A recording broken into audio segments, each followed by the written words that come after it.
یاسین ظفر صاحب دامت برکاتہ عالیہ حفظہ اللہ تعالی، یقیناً آپ کی شخصیت ملک پاکستان ہی نہیں بلکہ عالم اسلام کی ایک نامور شخصیت ہے۔ اللہ رب العزت استاد محترم کا سایہ تادیر ملک پاکستان اور عالم اسلام کے سر پر قائم اور دائم رکھے، اور اللہ رب العزت زیادہ سے زیادہ دین کا کام بھی لے، اور اللہ رب العزت ان کی جہود نیکیاں اپنی بارگاہ میں شرف قبولیت بھی ان کو عطا فرما دے۔ اور اسی طرح سے جامعہ سلفیہ فیصل آباد کے جتنے شیوخ اس دنیا سے جا چکے ہیں، خصوصاً حال ہی میں ہمارے فوت ہونے والے شیخ الحدیث و تفسیر حضرت علامہ عبدالعزیز علوی حفظہ اللہ رحمت اللہ علیہ، وہ اس دنیا سے چلے گئے۔ اللہ رب العزت ان کی مغفرت فرمائے، اللہ رب العزت ان کے درجات کو بلند فرمائے۔ میں اب دعوت خطاب دیتا ہوں ملک پاکستان کی نامور شخصیت، سرمایہ اہل حدیث حضرت مولانا پروفیسر چودھری یاسین ظفر صاحب دامت برکاتہ عالیہ، ان سے ملتمس ہوں کہ وہ آپ سے محو گفتگو ہوتے ہیں۔ استاذی المکرم فضیلت الشیخ پروفیسر چودھری یاسین ظفر صاحب۔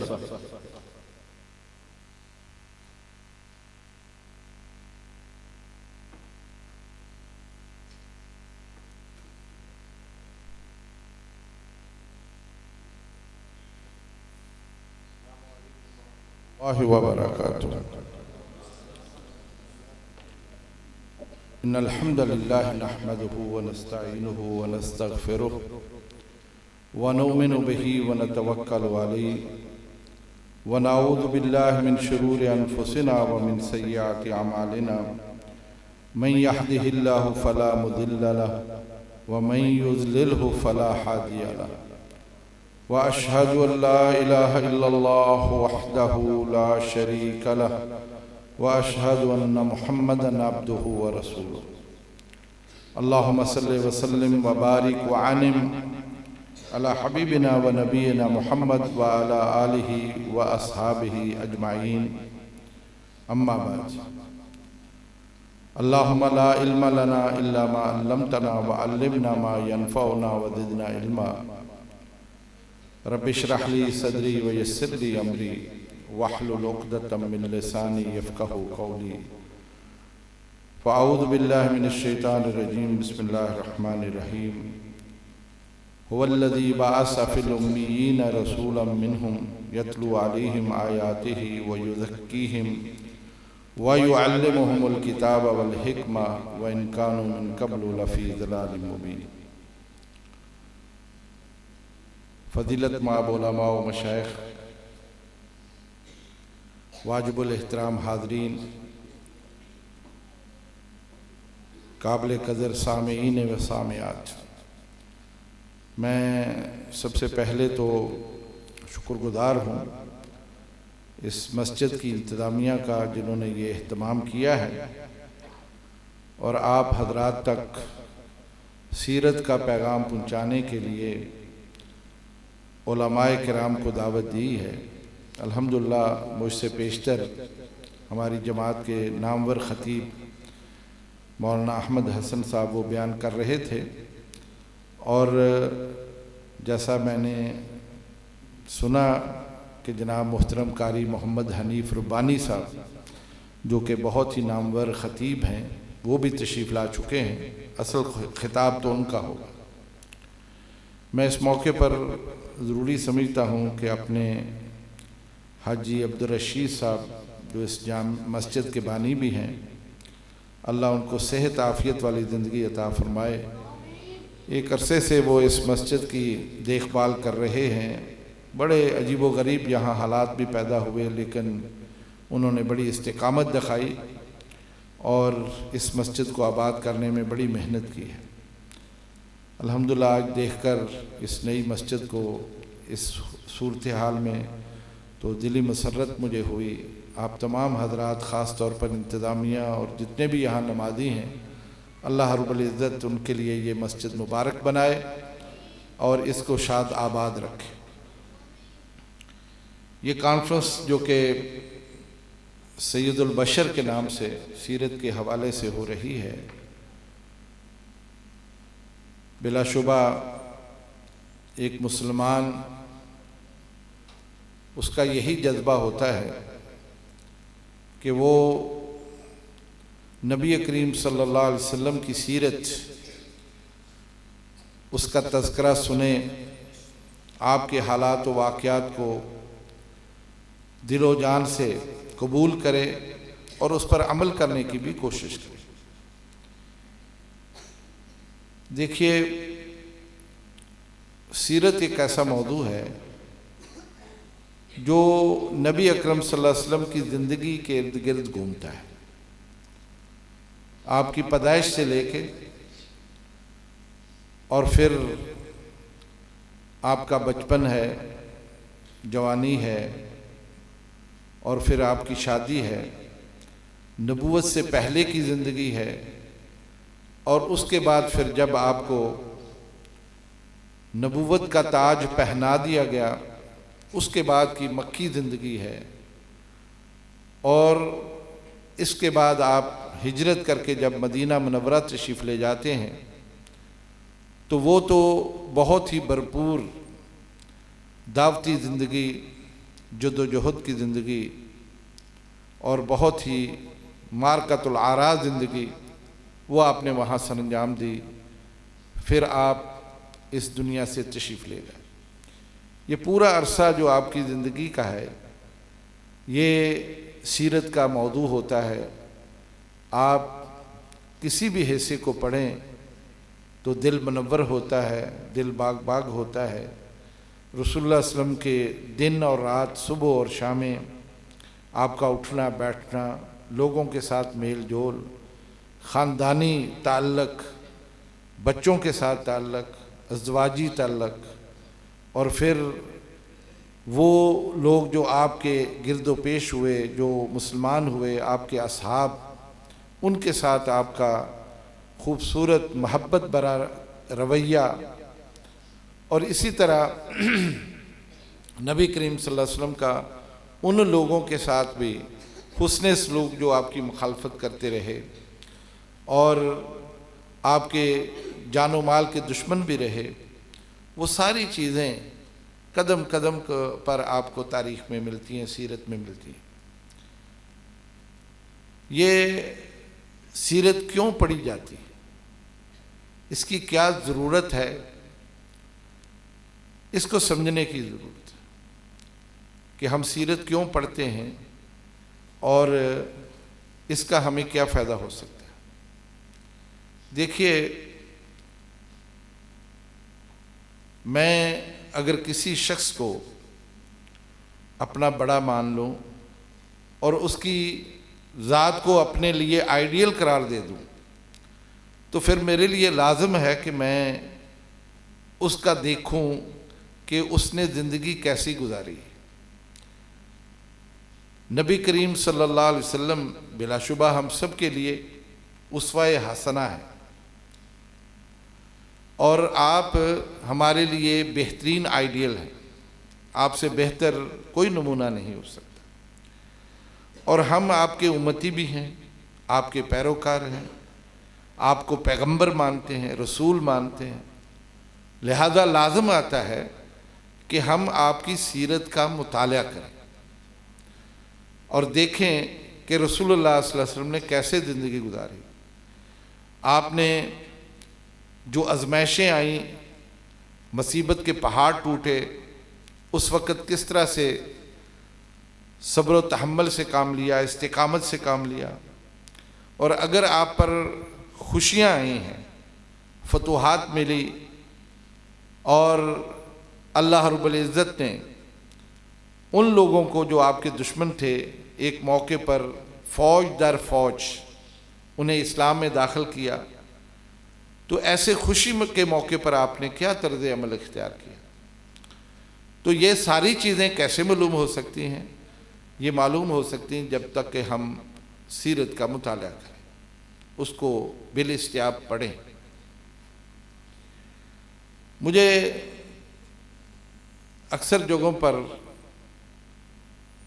جانے کا اتفاق ہوتا ہے لوگوں سے میں درخواست بھی کرتا ہوں، اپنی معروضات ان کے سامنے رکھتا ہوں، تو ہمیشہ اس بات کا ضرور میں انہیں یہ یاد دلاتا ہوں کہ آپ بھلے سے کتنے بھی مصروف کیوں نہ ہوں، کاروباری کیوں نہ ہوں، محنت مزدوری کرنے والے کیوں نہ ہوں، لیکن میرے بھائی یہ سارا کچھ آپ اپنے لیے کرتے ہیں، اپنے بچوں کے لیے کرتے ہیں، لیکن ان اوقات میں سے کچھ وقت آپ کو ضرور نکال کر سیرت کا مطالعہ کرنا چاہیے۔ آپ دیکھیے، میں اگر یہ پوچھوں کہ آپ میں سے کس کس کو رسول اللہ صلی اللہ علیہ وسلم سے محبت ہے، تو میرے خیال میں اس کے لیے کسی دلیل کی ضرورت نہیں ہے، آپ سب اللہ کے نبی سے محبت کرتے ہیں، ایسا ہے نا؟ یعنی کوئی بھی ہم میں سے ایسا نہیں ہے، جب میں یہ کہوں کہ بھئی آپ میں سے کون محبت کرتا ہے تو سارے کرتے ہیں، بلا شبہ ہمیں بھی یقین ہے، کوئی بھی ہم میں سے ایسا نہیں ہے جو رسول اللہ صلی اللہ علیہ وسلم سے محبت نہ کرتا، لیکن حیران کن بات یہ ہے کہ اس محبت کے باوجود بھی ہمیں نبی کریم صلی اللہ علیہ وسلم کی سیرت سے آگاہی نہیں، اور اس کی وجہ یہی ہے کہ ہم نے کبھی اس طرف توجہ نہیں کی، ہم نے یہ موضوع علماء کے لیے چھوڑ دیا کہ انہی کا کام ہے، وہ پڑھیں، خطبہ جمعہ میں بیان کر دیں، یا کبھی درس میں بیان کر دیں، یا کبھی جلسہ ہو تو وہاں بیان کر دیں۔ میرے بھائی یہ کافی نہیں ہے۔ اب میں یا میرے ساتھ جو آنے والے یہاں مقررین ہیں وہ کتنی سیرت بیان کر دیں، یعنی چند واقعات، چند باتیں، آپ کے زندگی کے چند پہلو وہ بیان کر دیں، لیکن آپ کی تو پوری سیرت ہے، پوری زندگی ہے، اس کو کبھی بھی نہ خطبوں میں مکمل کیا جا سکتا ہے، نہ درسوں میں، نہ تقریروں میں مکمل نہیں کیا جا سکتا۔ یہ موضوع ایسا ہے کہ اس کو خود پڑھنا پڑتا ہے۔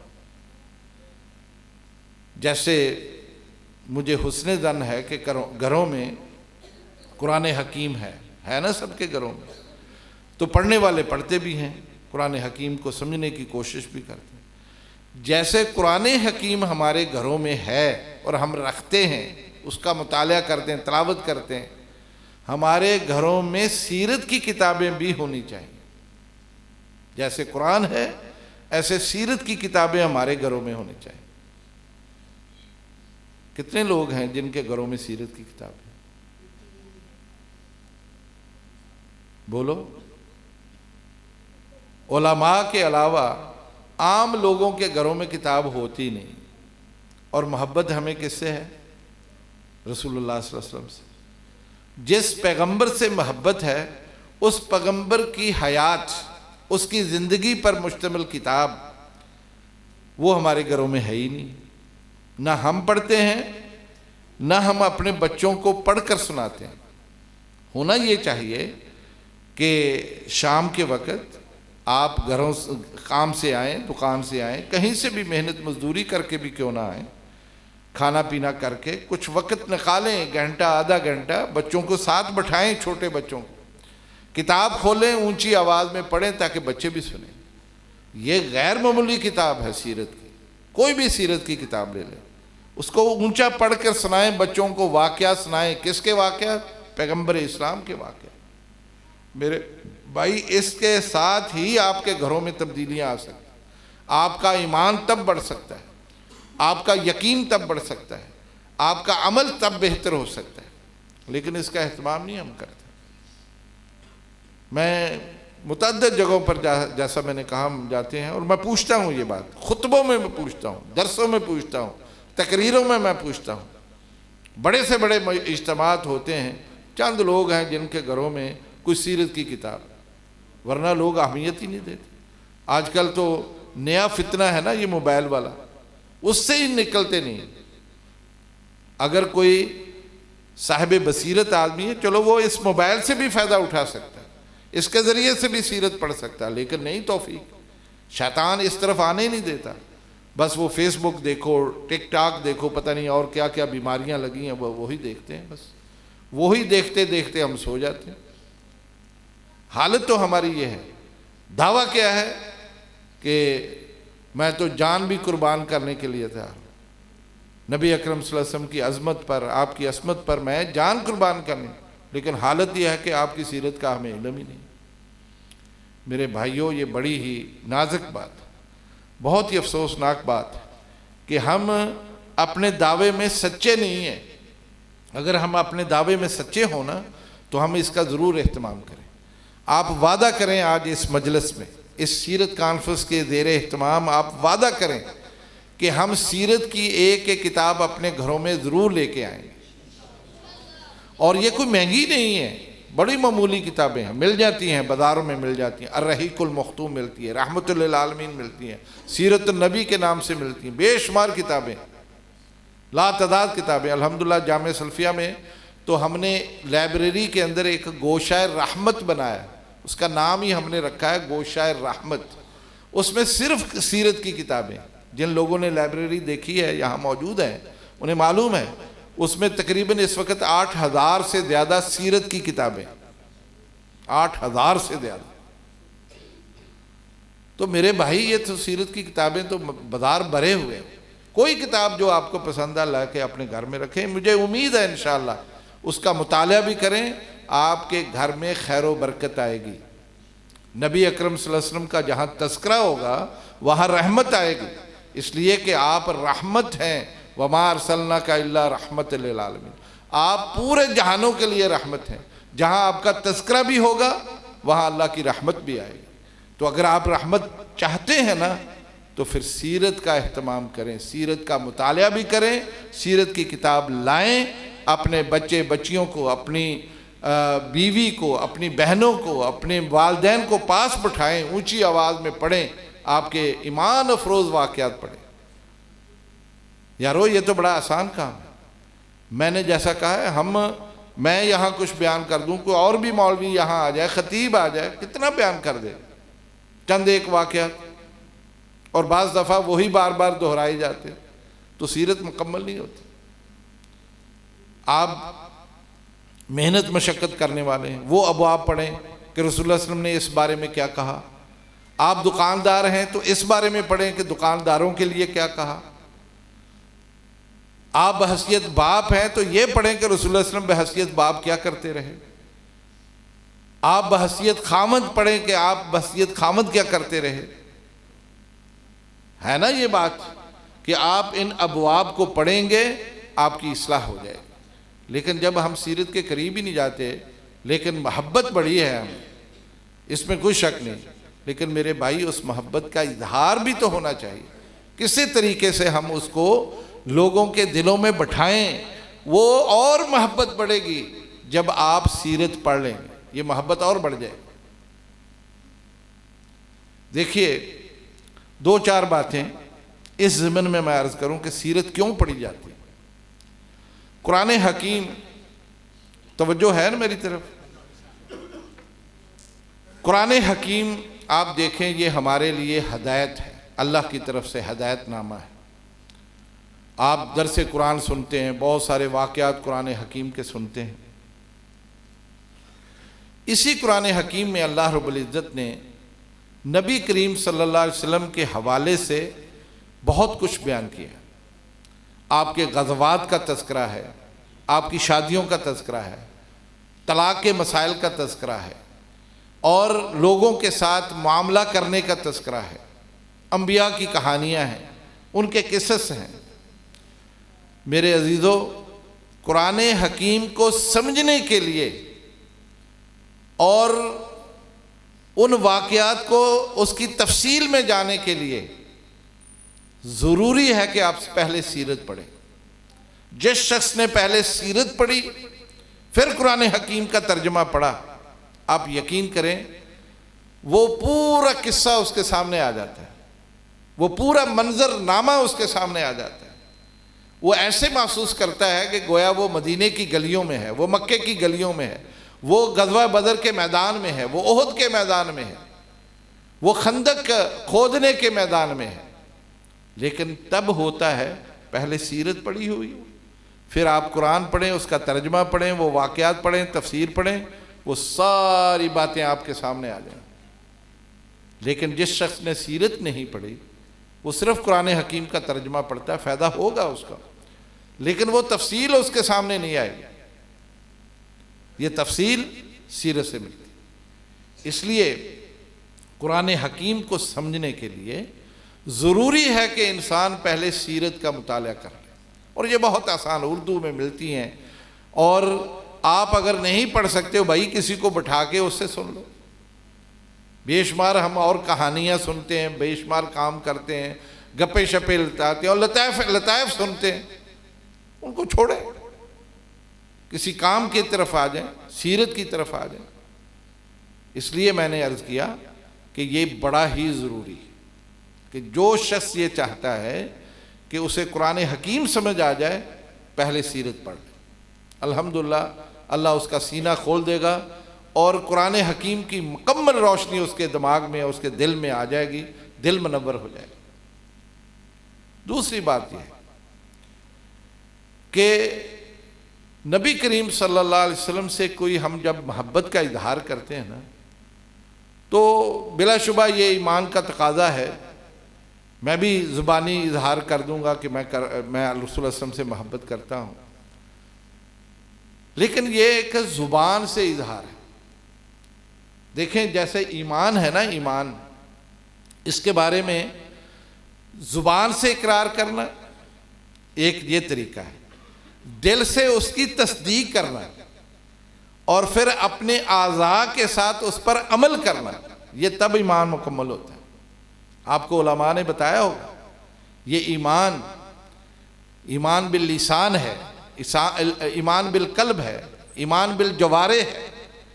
میں ایمان لاتا ہوں، اشہد اللہ الہ الا اللہ، میں نے زبان سے کہہ دیا ہے، اگر میرا دل ہی نہ تصدیق کرے تو میں مومن نہیں ہوں۔ اور دل تصدیق کرتا ہے، میں نماز نہیں پڑھتا، میں عمل ہی نہیں کرتا۔ جس کا کلمہ پڑھا ہے، بات سمجھ رہے ہیں میری بات، جس کا میں نے کلمہ پڑھا ہے اس کی بات ہی نہیں میں مان رہا، تو میں کیسا مومن ہوں؟ میں مومن نہیں ہو سکتا۔ اس لیے یہ تینوں چیزیں اکٹھی ہوں گی تو بات بنے گی۔ یہ میں یوں سمجھیں کہ آپ کو سبق پڑھا رہا ہوں۔ ایمان زبان کے ساتھ اظہار کرنا، اشہد اللہ الہ الا اللہ و اشہد ان محمد رسول اللہ، اور دل اس کی تصدیق کرے کہ جو میں نے زبان سے کہا ہے میرا دل بھی تصدیق کرتا ہے کہ اللہ ایک ہی ہے اور محمد اللہ کے رسول ہے۔ اور پھر میں اس کی اپنے اعضاء سے اس کی تصدیق کروں کہ میں نماز پڑھوں گا، نماز پڑھتا ہوں، روزے رکھتا ہوں، میں زکوٰۃ دیتا ہوں، میں حج بھی اگر توفیق ہوئی، پیسے ہوئے دوں گا، کروں گا، اور باقی بھی جو کام نیکی کے اللہ اور اللہ کے رسول نے کہے ہیں وہ میں کروں گا۔ پھر ایمان مکمل ہوتا ہے۔ اس بات کو تو سمجھ گئے آپ۔ اب دوسری طرف آ جائیں سیرت کے حوالے سے۔ نبی اکرم صلی اللہ علیہ وسلم سے محبت ہے، یہ زبان سے میں نے کہہ دیا کہ مجھے واقعی بہت محبت ہے۔ کیا میرا دل گواہی دیتا ہے؟ میرا دل جو ہے میری زبان کے ساتھ ہے، جو میں زبان سے کہہ رہا ہوں میرا دل بھی وہی کہہ رہا ہے کہ مجھے واقعی محبت ہے؟ اگر ہے، میرا دل گواہی دے رہا ہے تو میرے بھائی، تو پھر میرا ہر عمل اپنے اس محبوب کے مطابق ہونا چاہیے کہ نہیں ہونا چاہیے؟ ہونا چاہیے نا۔ جس سے میں محبت کرتا ہوں، جو میرا محبوب ہے، وہ محبوب کون ہے؟ کون ہے محبوب؟ اللہ کے نبی حضرت محمد رسول اللہ صلی اللہ علیہ وسلم، وہ میرے محبوب ہیں۔ میری زبان سے محبت کا اظہار، میرے دل کی تصدیق کے بعد کیا ہونا چاہیے؟ میرا عمل بھی اسی طرح ہونا چاہیے جیسے وہ تھے، پھر وہ محبت مکمل ہوتی ہے۔ آگے سمجھ میں بات؟ یعنی وہ محبت تب مکمل ہوتی ہے، لیکن اگر مجھے پتہ ہی نہیں آپ نے عمل کیا کیا۔ آپ نے یہ حدیث تو سنی ہے سب سے، صلو کما رأیتمونی اصلی، سنی ہے نا؟ اہل حدیثوں کی مسجدوں میں تو یہ حدیثیں اتنی پڑھی جاتی ہیں کہ مقتدیوں کو بھی یاد ہوتی ہے۔ صلو کما رأیتمونی اصلی، بھئی نماز اسی طرح سے پڑھو جیسے رسول اللہ صلی اللہ علیہ وسلم نے پڑھی۔ آپ نے فرمایا جیسے میں نے نماز پڑھی ایسے ہی تم بھی نماز پڑھو۔ اب نماز کیسے پڑھی ہے پتہ ہے آپ کو؟ نہیں پتہ۔ وہ کیسے پتہ چلے گا؟ جب سیرت پڑھیں گے، جب آپ کی زندگی پڑھیں گے، پھر آپ کو پتہ چلے گا کہ آپ نے نماز کیسے پڑھی تھی۔ اس لیے سیرت پڑھنا ضروری ہے۔ ایک بات تو میں نے کہی کہ قرآن کو سمجھنے کے لیے سیرت ضروری ہے، دوسری بات میں یہ کہی کہ محبت کو مکمل کرنے کے لیے سیرت کا پڑھنا ضروری ہے، ورنہ آپ کا دعویٰ مسترد ہو جائے گا، خالی ہے دعویٰ، اس کی کوئی حیثیت نہیں۔ آپ زبانی کہہ رہے ہیں، عملاً کچھ نہیں ہے۔ وہ تو میں کسی کو بھی کہہ دوں گا یار مینوں تیرے نال بڑی محبت، یہ محبت ایسے نہیں ہوتی۔ انسان جس سے محبت کرتا ہے اس کی نقل بھی کرتا ہے۔ یہ جو آپ دیکھتے ہیں نا ہمارے نوجوانوں کو، کسی نے بال کیسے بنائے ہیں، کسی نے کیسے بنائے، کسی نے داڑھی کیسے بنائی، دیکھتے ہیں نا کہ لباس کیسے پہنا ہے، پینٹیں کیسی پہنی ہوئی ہیں، تو یہ کیا ہوتا ہے؟ ان کے ہیرو ہوتے ہیں بنائے ہوئے دماغ میں کہ فلانا میرا ہیرو ہے، فلانا میرا ہیرو، اسی طرح کا بننے کی کوشش کرتے ہیں، اس لیے کہ اس سے وہ محبت کر رہا ہے۔ بات سچی کہ نہیں؟ ایویں گل ہے نا؟ تو رسول اللہ صلی اللہ علیہ وسلم سے جب ہم محبت کا اظہار کریں اور اس طرح کی نہ شکل بنائیں، نہ اس طرح کا لباس پہنیں، نہ اس طرح کی بات کریں، نہ اس طرح کا طرز عمل اختیار کریں، اس کو آپ محبت کہیں گے؟ بولو بھائی، اس کو کیا کہیں گے؟ جھوٹ ہے، وہ فراڈ ہے، درست نہیں ہے بات۔ اس لیے سیرت کا پڑھنا بڑا ضروری ہے میرے بھائیوں، یہ بڑا مشکل مقام ہے، آپ اس کو معمولی نہ سمجھیں۔ کل قیامت کے روز بلکہ قبر میں ہی جاتے ہوئے ہمیں جو سوالات ہونے ہیں، اس میں سوال یہ لازمی ہونا ہے کہ شخص کے بارے میں تمہارا کیا عقیدہ تھا، تو وہاں کیا جواب دیں گے؟ اگر محبت ہوئی تو جواب دے دیں گے، نہیں محبت ہوئی ناکام ہو جائیں گے۔ اللہ معاف کر دے، اللہ معاف کر دے، اللہ ہم سب کو کامیاب کرے۔ اس لیے سیرت کا مطالعہ بڑا ہی ضروری۔ تیسری بات، وقت کم ہے، علماء موجود ہیں، تیسری بات یہ کہ میں اور آپ نبی اکرم صلی اللہ علیہ وسلم کی طرز زندگی میں سے دو چیزیں یہ ہمارے ہر بندے کو پیش آتی ہیں، ایک خوشی، ایک غمی۔ معاشرے میں آپ دیکھیں نا، ہم میں سے کون ہے جس کے گھر میں خوشی نہ آتی ہو، یا جس کے گھر میں کوئی دکھ نہ آتا ہو؟ یا تو گھر میں خوشیاں آتی ہیں، شادیاں ہوتی ہیں، بچہ پیدا ہوتا ہے، کوئی اچھی خبر ملتی ہے، کامیاب بچے ہوتے ہیں امتحانوں میں، خوشیاں ہیں نا؟ یہ خوشیاں ہر گھر میں آتی کہ نہیں آتی؟ بولو بھائی۔ اللہ نہ کرے غم بھی آتے ہیں، بزرگ فوت ہو گئے، بچہ فوت ہو گیا، کوئی حادثہ ہو گیا، کوئی زخمی ہو گیا، یہ غم کی خبریں بھی آتی کہ نہیں آتی؟ اب ہم میں سے کوئی بھی بچا ہوا نہیں، ہر شخص اس کے پاس خوشی بھی آتی ہے، اس کے پاس غم بھی آتا ہے۔ اب دیکھنا یہ ہے کہ خوشی کے موقع پر مجھے کیا کرنا چاہیے اور غم کے موقع پر مجھے کیا کرنا چاہیے۔ صحیح بات ہے کہ نہیں؟ تو یہ کیسے پتہ چلے گا کہ نبی اکرم صلی اللہ علیہ وسلم کو بھی خوشیاں ملی اور آپ کو غم بھی ملے، دکھ بھی آئے؟ خوشیوں کے ایسے مواقع آئے ہیں کیونکہ آپ کو سب سے زیادہ خوشی ہوتی تھی جب کوئی آ کے آپ کے پاس مسلمان ہوتا تھا، بڑے خوش ہوتے تھے۔ حضرت عثمان مسلمان ہوئے تو آپ نے بڑی خوشی کا اظہار کیا، حضرت عمر بن خطاب مسلمان ہوئے تو آپ نے بڑی خوشی کا اظہار کیا، بلکہ دار ارقم میں جہاں انہوں نے آ کے کلمہ پڑھا تھا تو وہاں اور بھی مسلمان تھے بیٹھے جو تھوڑے بہت تھے، انہوں نے تکبیر بلند کی تھی خوشی میں، خوشی کا موقع تھا۔ آپ سب سے زیادہ، بلکہ امیر حمزہ سننے کے موڈ میں ہیں، آپ کے چچا حضرت امیر حمزہ رضی اللہ تعالیٰ عنہ یہ شکار پر گئے ہوئے تھے، واپس آئے تو کسی نے بتایا کہ آج تیرے بھتیجے کو نا وہاں لوگوں نے مارا، ابو جہل نے بھی مارا ہے۔ تو رسول اللہ صلی اللہ علیہ وسلم کے پاس مسجد الحرام میں آئے، آپ وہاں بیٹھے ہوئے تھے، آ کے کہا بھتیجے کیا ہوا؟ میں نہیں چھوڑوں گا، میں انتقام لوں گا، میں ایسے کروں گا، میں بدلہ لوں گا۔ آپ نے کہا چاچا مجھے نہ بدلہ لینا ہے نہ انتقام لینا ہے۔